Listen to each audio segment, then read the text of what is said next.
What is going on? This is AlTone, and this is the Turbro's Suburbs TS25 Electric Fireplace Heater.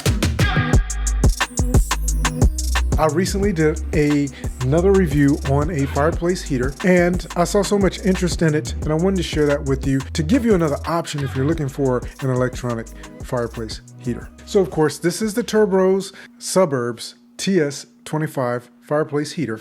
It comes essentially the heater itself, and it comes with a remote. In the box, the legs are not attached.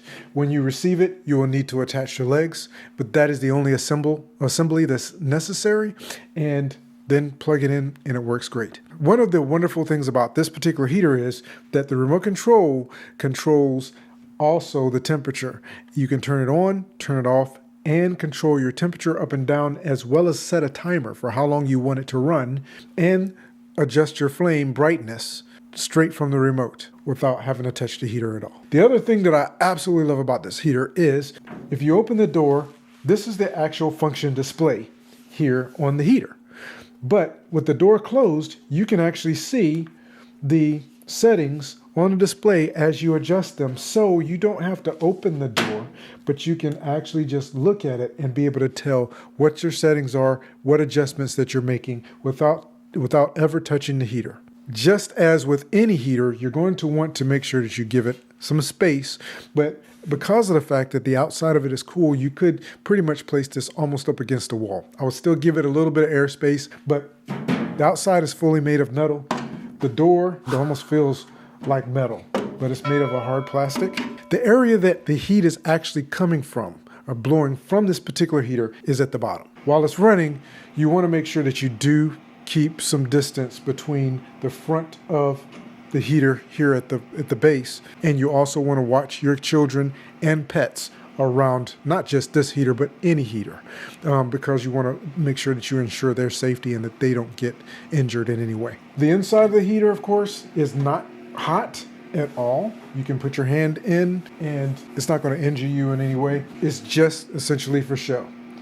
The manufacturer's specification says that this heater's good for up to 400 square feet. However, my office space is more like or close to 600 square feet, and it does warm this space up pretty well. I turn it on about an hour before coming down to my office in the morning, and by that time it's gotten my office to a somewhat comfortable level. Of course, the heater type is a convective heater, and it's got a digital control panel, and the temperature range on this heater is from 62 degrees Fahrenheit up to 82 degrees Fahrenheit. As always, I took measurements with my Killawatt Electric Power Meter just to determine how much power we were using as we use this particular heater, and how much, try to get an estimate about how much it should cost us to run it on a regular basis. And these are the calculations that I came up with. The heater, as it's running, uses 117.9 volts at 11.29 amps, and it runs at 1326 watts at 60 hertz. I ran it for about an hour and 37 minutes this morning,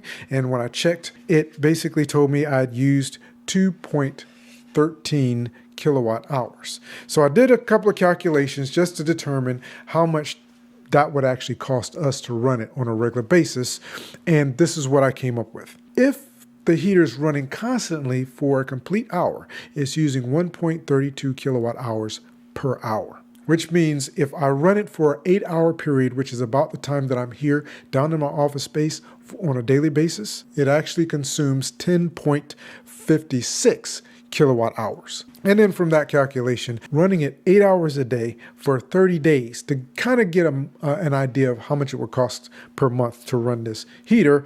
And it uses 316.8 kilowatt hours in 30 days, using it running constantly for 8 hours a day. With that calculation and knowing how much we get charged for electricity per month, it costs us about $38.01 per month to run. Now let's talk about the heater noise. How much noise does this heater actually generate? And as we've been sitting here, the heater's been coming on and off.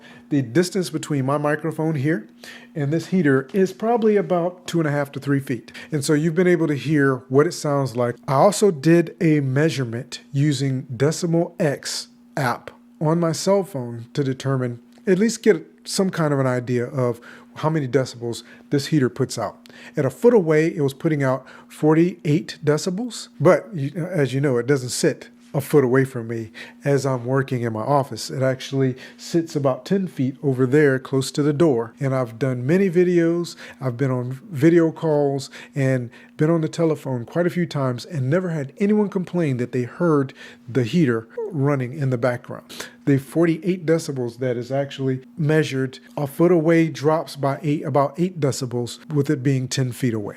And like I said, my microphone here is a very, very good quality microphone. It picks up sound very well. So if it has not been distracting or disturbing to you to hear this running in the background as I'm talking to you, then most likely it's not going to be disturbing to you sitting in your home either. If you'd like to check out this heater and support this channel at no additional cost to you, make sure that you check the links down in the description below. Have a fantastic day. Thanks for stopping by. I look forward to talking to you again in the next video.